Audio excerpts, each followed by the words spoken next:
যিখন বিধেয়ক আছিল, যিখন বিল আছিল, সেই বিলখনত আমি সংশোধনী আনিছো।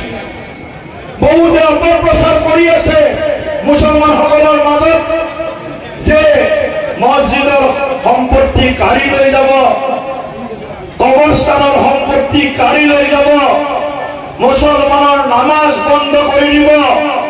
কংগ্ৰেছ দলে এই ধৰণৰ এটা অপপ্ৰচাৰ, মিথ্যা প্ৰচাৰ সাধাৰণ মুছলমান মানুহৰ মাজত কৰিবলৈ আৰম্ভ কৰিছে।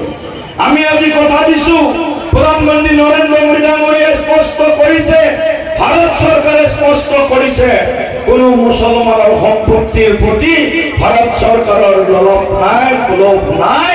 কেৱল মাত্ৰ সম্পত্তি যাতে আমি সৎ ব্যৱহাৰ কৰিব পাৰো, সেই সম্পত্তিৰ উপাৰ্জনৰ জৰিয়তে যাতে আমি দুখীয়া মুছলমান, দুখীয়া মহিলা, বিধৱা মহিলা এইসকলৰ যাতে আমি সেৱা কৰিব পাৰো, তাৰ কাৰণে এই ওয়াকফ এমেন্ডমেন্ট বিল 2025 আমি সংসদত গৃহীত কৰিছো। অৰ্থাৎ আমি যি কৈছো সেয়া আমি কৰি দেখুৱাবলৈ সক্ষম হৈছো।